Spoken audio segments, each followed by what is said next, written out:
ନିଶା ମଙ୍ଗଳବାର। ଆଶ୍ୱିନ ମାସ ମଙ୍ଗଳବାର। ଶରତରେ ବସନ୍ତରେ ହୁଏ ମା ମଙ୍ଗଳାଙ୍କ ପୂଜା।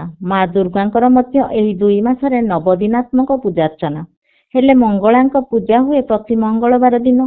ଆଶ୍ୱିନ ମାସ ନିଶାର୍ଦ୍ଧରେ ନିଶା ମଙ୍ଗଳବାର ଓଷା। ଚୈତ୍ର ମାସ ଦିନରେ ଚୈତ୍ର ମଙ୍ଗଳବାର ଓଷା।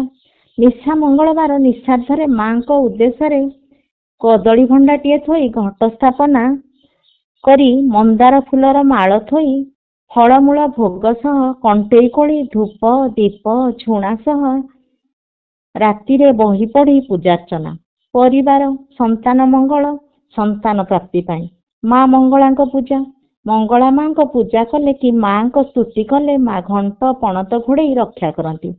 ଖୁଲଣା ସୁନ୍ଦରୀ କଥା ବା ନିଶା ମଙ୍ଗଳବାର ବହି ପଢ଼ିଲେ ଏ କଥା ଜାଣିପାରିବେ। କିପରି ଖୁଲଣା ସୁନ୍ଦରୀ ମାଙ୍କୁ ଧ୍ୟାଇ ପତି ଧନେଶ୍ୱରଙ୍କୁ ସର୍ବ ବିପଦରୁ ରକ୍ଷା କରିବା ସହ ଭଉଣୀ ନୟନା ଦେଇଥିବା ସବୁ ଯନ୍ତ୍ରଣା ସହିଥିଲେ। ତା ସହ ନୟନା ତଣ୍ଟି ଚିପି ମାରିଥିବା ପୁଅକୁ ଖୁଲଣା ଜୀବଦାନ ଦେଇଥିଲେ। ଏହିପରି ଅନେକ ବିପଦରୁ ରକ୍ଷା ମାଙ୍କ ଦୟା ଘେନି। ପବନ ସ୍ୱରୂପୀ ମାତା ତ୍ରିବିଧ ଆକାର ଅତୁଟ ଅକାଟ୍ୟ ଅଟେ ଶରୀର ତାଙ୍କର। ସତ୍ୱରଜ ତମଗୁଣୀ ଅଟନ୍ତି ଭବାନୀ ମାତା ସିଏ ଜଗଦାତ୍ରୀ ଜଗତ ଜନନୀ।